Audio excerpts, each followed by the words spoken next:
Okay, ji. Let's start. Bismillahirrahmanirrahim. So we are studying chapter number 2, application layer, in the from book Computer Networking, a top-down approach, 7th edition. Okay. If you do remember, in the last class we had discussed P2P system, its advantages, its bit-torrent application, how it works, BHT, how it works, and a Skype case study that is using the P2P system. So in today's class we are going to discuss another important topic, and that is about socket programming, and how we can develop the internet applications. So for this purpose we use socket library, and that's why it's called socket programming. So we will give you an overview of socket programming, and in particularly we will discuss two types of socket programs, UDP and TCP, and then we will also give you an overview of more detail about socket programming. If you would like to develop some internet application, so you can use the advanced topics in socket programming. Okay.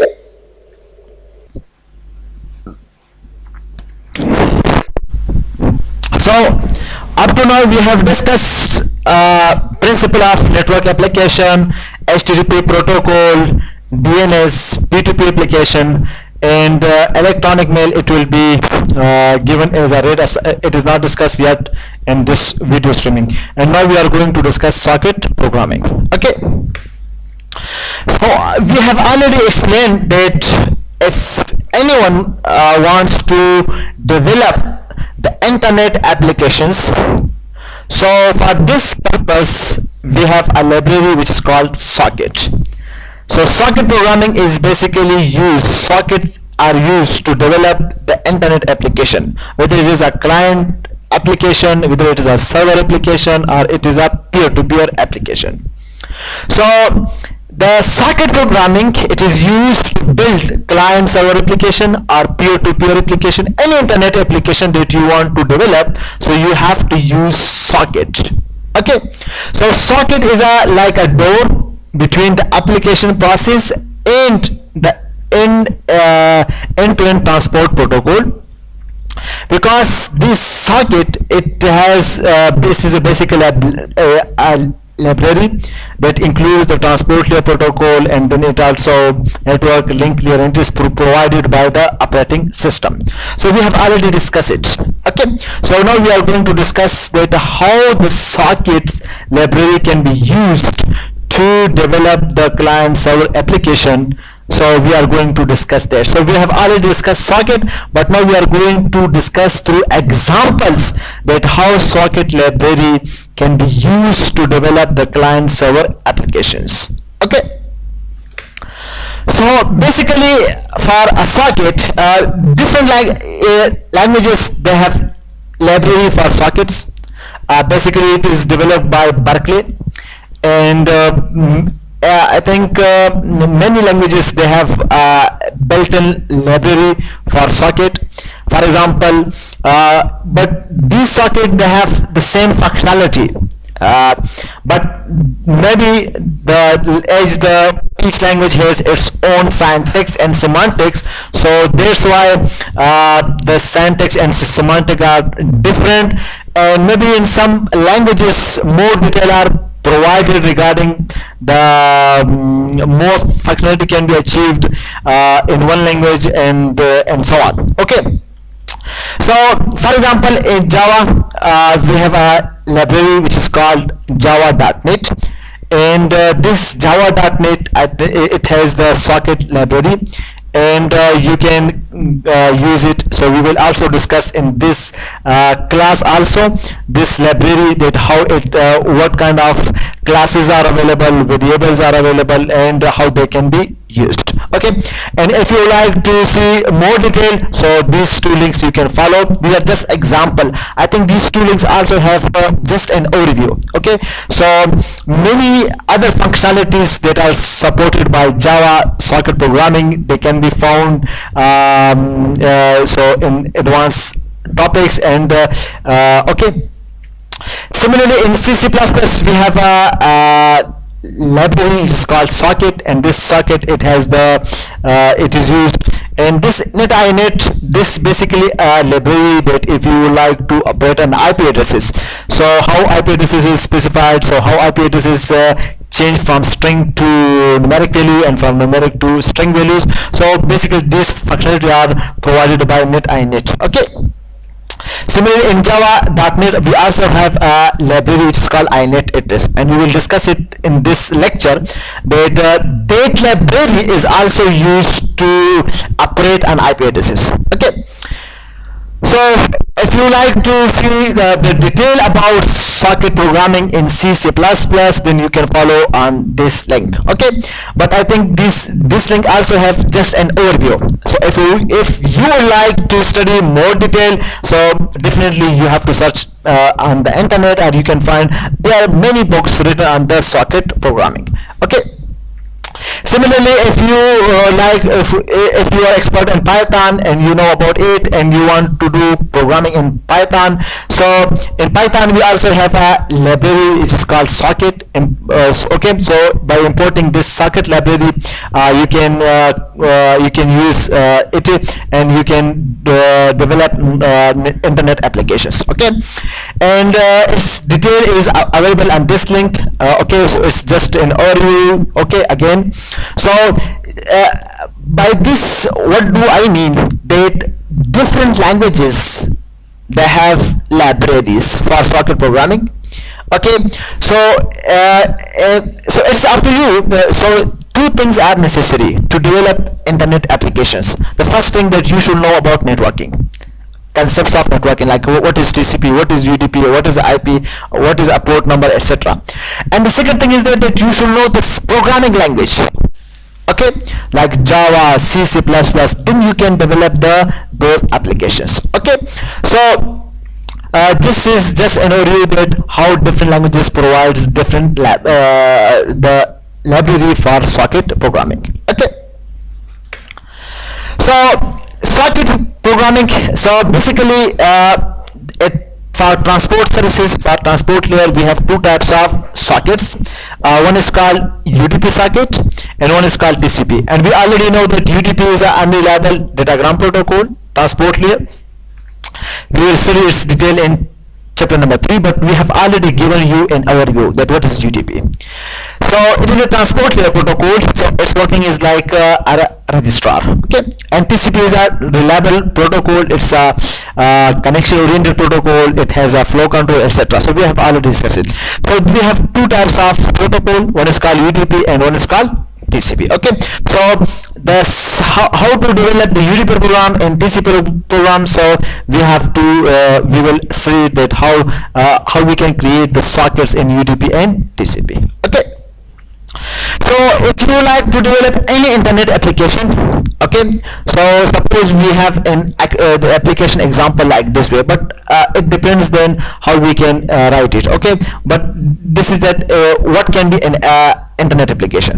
So in internet application example could be like this way, that a client reads a line of character from its keyboard and sends the data to server applications. The server then receives the data, it converts the character to uppercase, and then server sends the modified data to the client, and the client receives the modified data and display it on the screen. So this is just an example, okay, of application working. So when we develop the internet applications, so we will discuss that how we can how the programs operate, it works. Okay, so we already discussed, we have know that UDP is in UDP protocol there is no connection between client and server, no handshaking. Okay, so when the server sends the packet, so it explicitly attach IP address and IP destination address and IP and destination port number to each packet. Okay, so we will also discuss it in the program as well. When the receiver receives the data, so it extracts the sender IP address, that who have sent it and from which port number the packet has arrived. Okay, so in the UDP we can receive the data out of order. Okay, because there's no reliability, the data can be lost. Okay, so the application, it sends the data, and then if and the receiver application, it receives the data. Okay, so the data can be out of order and the data can be lost. Okay, so now if you like to develop UDP application, so we are considering Java, because the CR, he told me that the majority of the students, they have expertise in Java, so that's why I'm giving you the example of UDP's client and server in Java programming. Okay, so if you like to develop the UDP server and client, okay, so how you can develop it? Okay, so first of all, on the server side, because we know that a server is a program that is running on a IP address. Okay, so it is running on a permanent IP address, suppose. So we have to create a socket. Okay, and we have to specify the port number as well as we can specify the IP address. It depends, but usually we only specify port number. Okay, because if we specify the port number, then it means that it will be listening to receive the data on any IP address, but on the port number X, Okay, so if our system has more than one interfaces, okay, in this case each interface will have different IP address. Okay, so if you don't specify the IP address in the data in the socket and only specify the port number, so it means that the IP address can be any. So if the data is arrived on any interface on any IP address, but the destination port number is 9876, so it will be delivered to this application. Okay, and how the UDP socket can be created? So in the Java syntax, the UDP socket can be created by calling this class datagram socket. Datagram socket, it is a keyword, it is a class, built-in class that is available in java.net. Okay, like we have discussed it here. If you do know that in Java we have a library which is called java.net. So in java.net it is specified datagram socket, it is specified class in this java.net library. It is a built-in class in java.net library. Okay, package. So basically if you want to create a server side, so we have to first create a socket. So when we create a socket, so we specify the port number.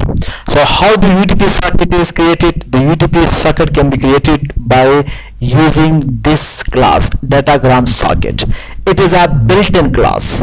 Okay, so datagram socket, and this is the variable name of the datagram socket. This is the data type of server socket. So server socket is the variable name, so it can be changed like server socket.1, etc. So user can give its name. Okay, but datagram socket, it is a built-in class, so you cannot even change the case of the letter. Okay, so new datagram socket. Okay, but you can also specify so the datagram socket, its syntax, it is available on the link, this one, if you go to it. Okay, so let me show you. For example, you can see it like here. So here you can server IP address. Okay,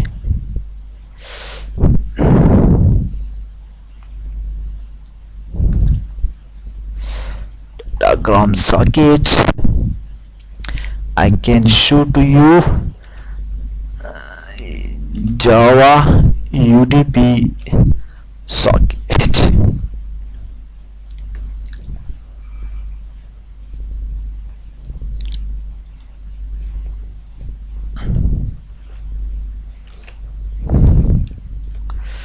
Show to you.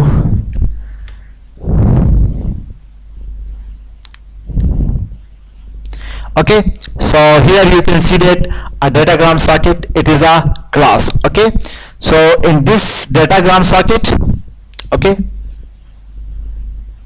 so you can create it. Okay, so this is the basically syntax of the datagram socket. Okay, so you can specify the port number, you can also specify the port number and IP address. Okay, so this is basically the syntax of the datagram socket, so you can find it on this link. Okay, so you can pass port number as well as the port number and IP address. Okay, so we can, here we have only passed the port number, not the IP address, so it means that it will be listening on any IP addresses. Okay, if the system has more than one IP addresses. Okay,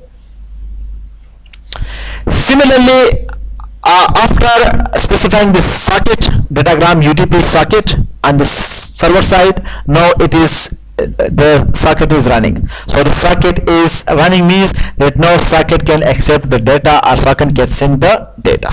Okay, so if the server receives the data, okay, so basically the data, when it is received, so it is stored in a variable, like for example receive buffer. Okay, so the data, it is, when it is received, so the data should be kept in a packet. Okay, so the data is received in a packet. Okay, so when the data is received, so the data should be specified in a datagram packet. Okay, this is the Java syntax. Okay, so you have to first create datagram packet. So datagram packet, again, it is a built-in class in java.net. Okay, so you have to specify, first declare the datagram packet. Okay, and this packet can receive how much data. Okay, and this receiver buffer, and these are two variables. We will discuss it in the program later on. Okay, this is actually the function. When you call that receive method, server socket, it is a UDP socket. It is created. It is waiting to receive the data at the port 9876. Okay, so when you call server socket dot receive method, so now it is waiting to receive the data from socket, when this from on this socket. Okay, because the server socket is this socket, datagram socket, UDP socket 9876. So when the data is received at this socket 9876, this application, so this method is now called. So now this is waiting. If the data is received, then when the data is received on this datagram socket 9876, the data will be stored in the receive packet, and receive packet is a datagram packet. So the data is stored. So here along the data, it also stores the IP address and port number from where the data has been arrived. Okay, so if it is received the data, it wants to send the data, so it can also send the data, or it can close the sockets. Okay, so it depends on the functionality of your program. Okay, so similarly on the client side, first we have to create the socket. So we create a socket, datagram socket, but here we don't specify the port number. Why? Because the server port number should be known, but the client can take any port number. Okay, but you can also specify the port number here also, it doesn't matter. Okay, so if you don't specify the port number, then the operating system will use by default port number. Default port number. Okay, but here we specified why, because if you don't specify the port number here on the UDP socket, so the client will use, the operating system will use a default socket number, and we may not know that which port number is used by the operating system. Okay, so that's why we have to specify that this, and the server should listen on the specified port number.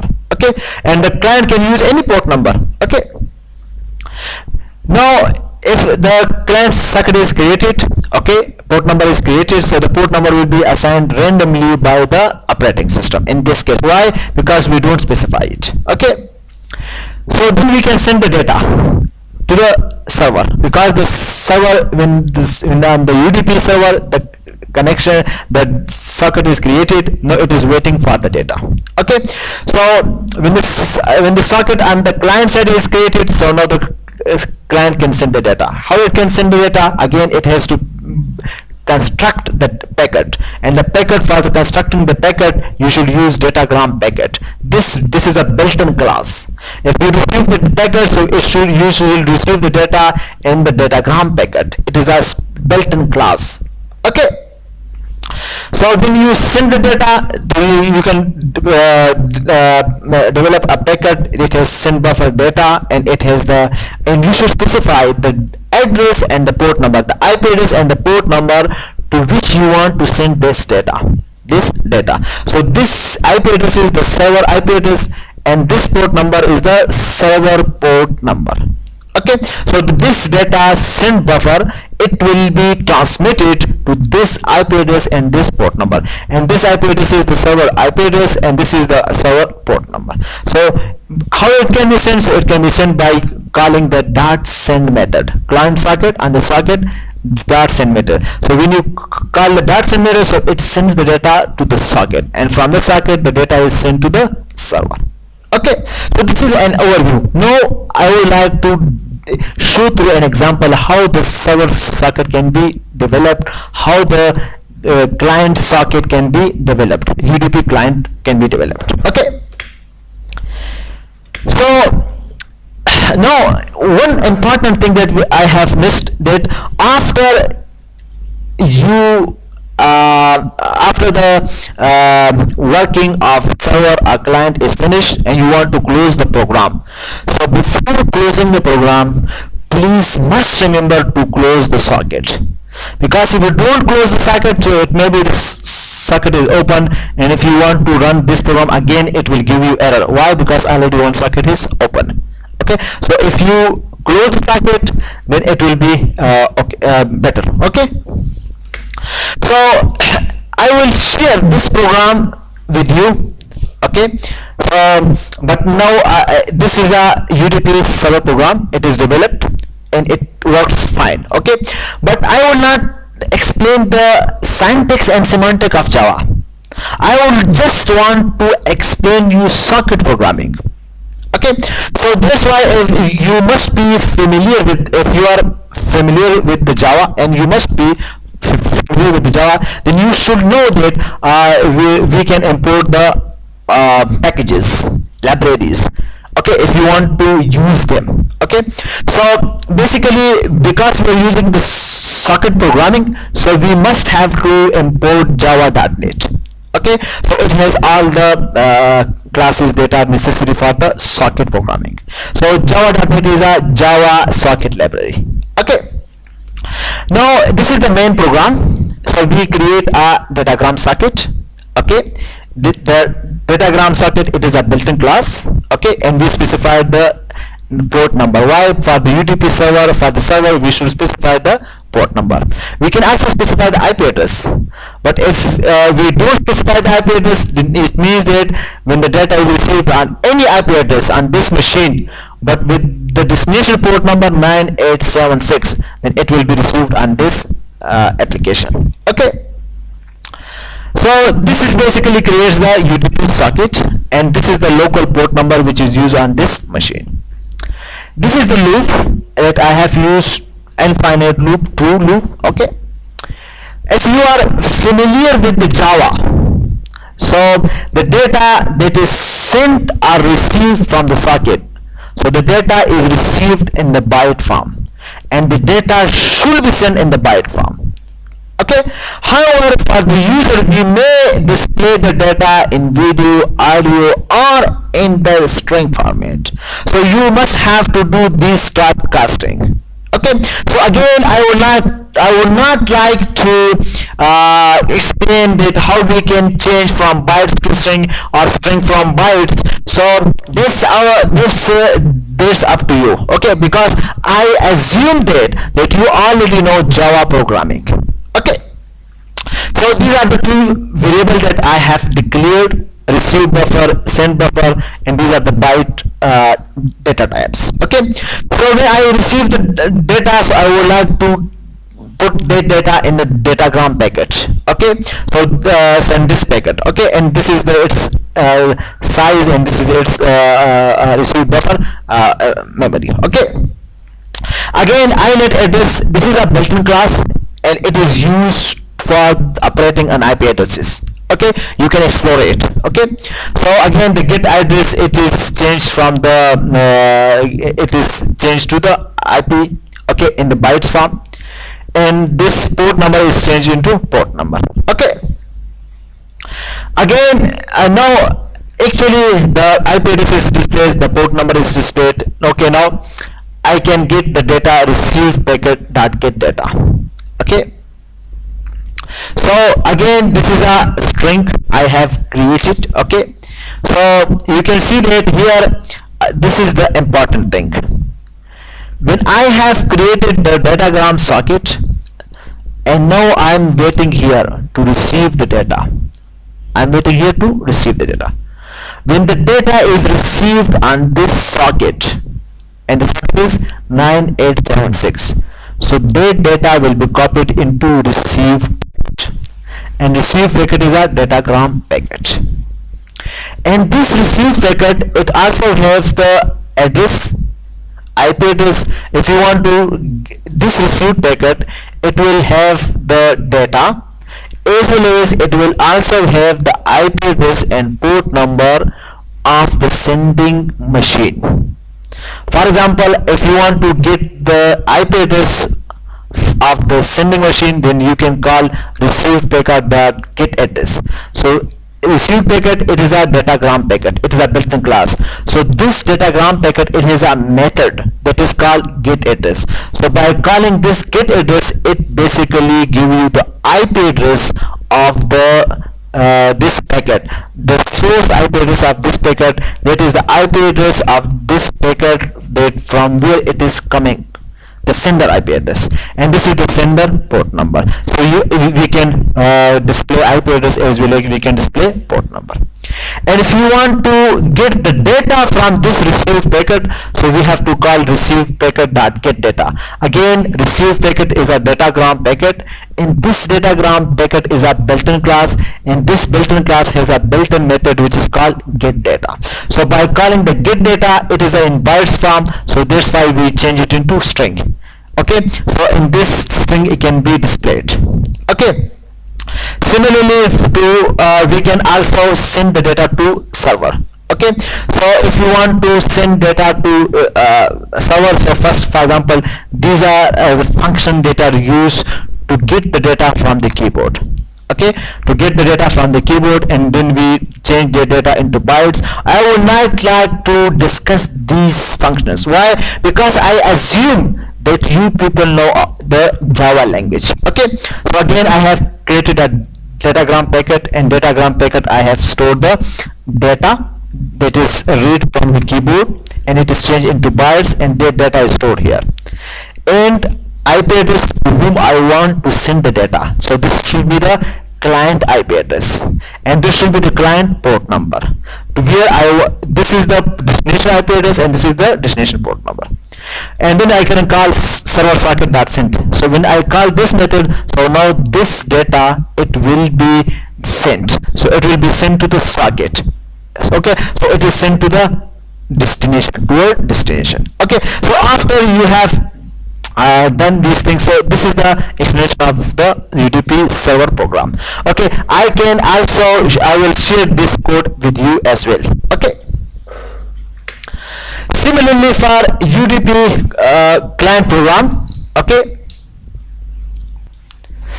Okay, similarly I would like to explain the UDP client application. Okay, the UDP client application. Okay, so the UDP client, again, these are the built-in packages I have called it. Again, so we have to create these are the function that is used to. Okay, so again I have to create a datagram socket. Okay, this is the datagram socket. Okay, And this datagram circuit, we don't specify the port number. Why? Because the client can use any port number. So if you don't specify the port number, so the operating system will get any port number by default randomly. Okay. Now again, this is here we are reading the data from the client side. Okay, so the client side, basically what we do here, we read the data from the user. We read the data from you. Client read, it is a basically buffer reader. Okay, so if you know about the Java programming, so you can get the data from the keyboard from the user by using this buffer reader function. Okay, and read line. Okay, so when the data is read from the keyboard from the user, the input is taken, the data is changed into bytes. So this data is placed here in the send buffer. Okay, now we have created a datagram packet, because in the UDP if you want to send or receive the data, so that data can be sent or received in the datagram packet, and that datagram packet is a built-in class. Okay, it has a format. So we have to create a datagram packet. Okay, and that data which is read from the keyboard, it is stored in the send buffer. This is the send buffer and this is its length. And now we want to send the data, so we have to specify the destination IP address and the destination port number. And when we call client socket.send, so now this data packet is sent. So and this send packet, what does it have? This send packet, it is a datagram packet. It has this data send buffer, and this is the length of the data, and this is the destination IP address, and this is the destination port number. So on this port number and this IP address, the data will be sent.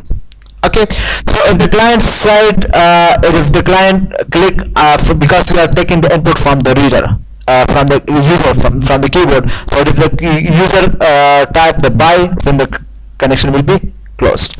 Similarly, because in the server side we have specified that when the server receives the data, it displays the data, and then the server also sends the data.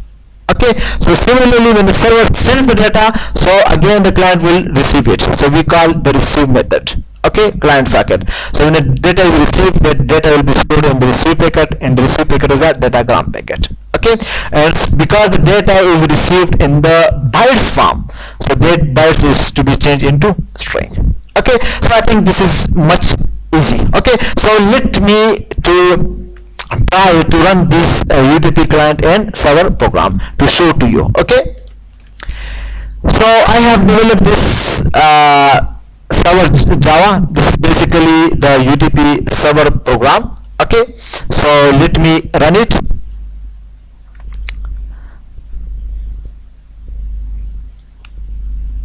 Okay, so now it is running.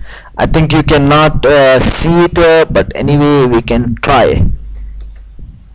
Okay, so it is now running. Now I want to run the client Java. This is the UDP client. Okay, so now we have server and we have client. Okay, so first we are getting the data from the client. So the client will send data, for example Nadir from client. Okay,